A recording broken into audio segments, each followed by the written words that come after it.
వచ్చింది దాంట్లో మొత్తం ఫుల్గా రాలేదే.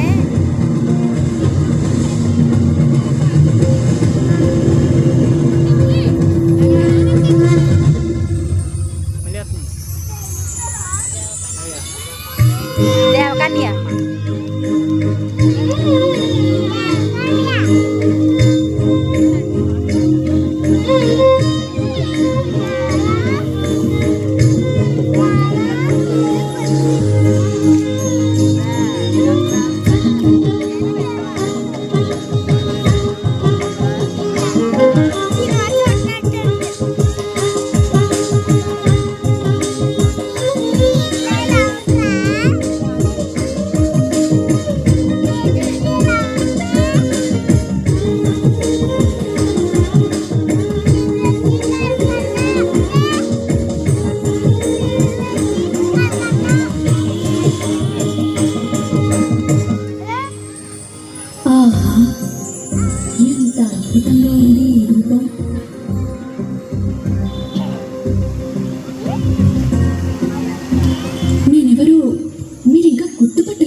రాజమహేంద్రవరంలోనే నా ప్రతిబింబాన్ని చూసుకుంటున్నాను అని చెప్తే గుర్తుపడతారా?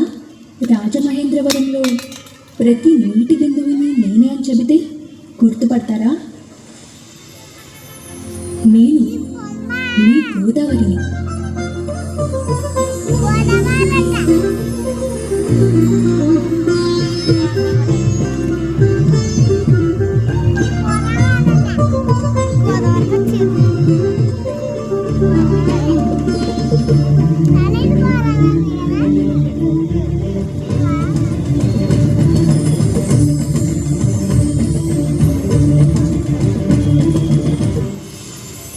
ఎక్కడో త్రయంబకేశ్వర్లో చిట్టి చిట్టి తప్పుటడుగులు వేస్తూ మొదలయ్యే నా ప్రయాణం నాసిక్లో పరుగందుకొని నాందేడ్లో శ్రీ గురు గోవింద్ సింగ్ జీ ప్రార్థనలు విని,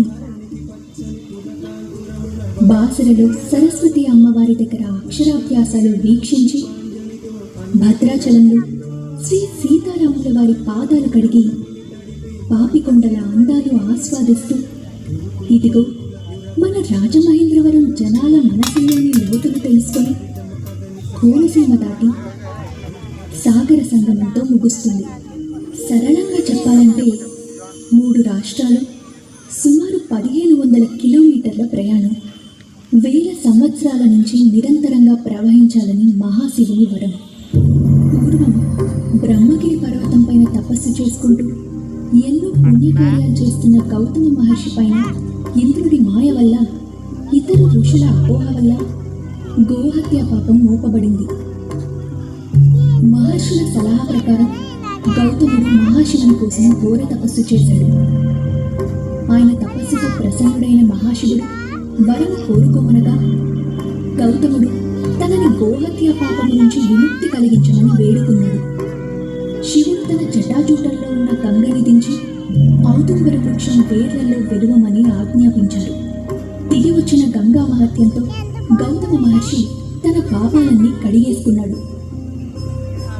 గౌతముడికి వరంగా వచ్చాను కాబట్టి గౌతమి అని, దక్షిణంలో వెలిశాను కాబట్టి దక్షిణ గంగా అని, గోహత్య పాపం నుంచి విముక్తి కలిగించాను కాబట్టి గోదావరి అని నన్ను పిలుస్తూ ఉంటారు.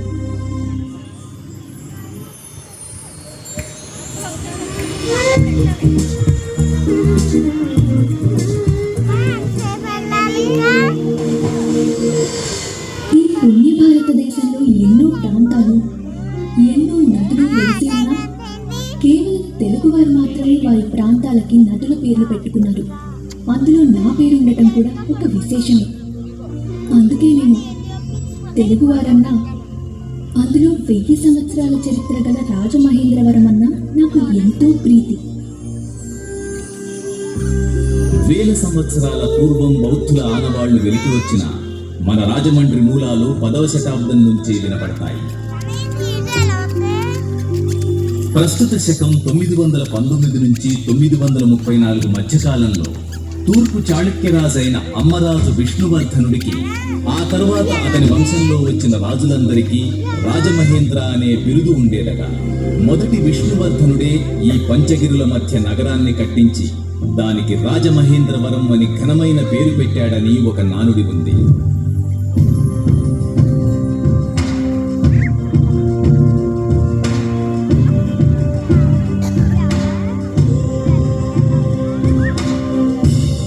అదుగో వస్తున్నారు. ఆయనే మన రాజమహేంద్రవరం నగరపు ముఖ్య కథలోని కథానాయకుడు. 1022 నుండి 1061 వరకు సుమారు 40 సంవత్సరాలు దిగ్విజయంగా పాలించిన రాజరాజ నరేంద్రుడు. పరమేశ్వరుడికి మహాభక్తుడు, అర్థ ధర్మశాస్త్రాల ప్రాజ్ఞుడు, దానవీరుడు, ధర్మశూరుడు, సకల కళాహృదయుడు, ప్రజానాయకుడు, రాజకీయ చతురుడు, చోళుల ప్రీతిపాత్రుడు మన రాజరాజ నరేంద్రుడు.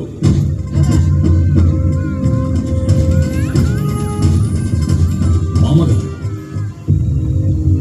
వేంగిరాజులు చోళరాజులు ఐక్యంగా ఉంటూ మన వెన్నంటే నిలిచిన తెలుగు ప్రజల క్షేమం కోసం మేమీ నగరాన్ని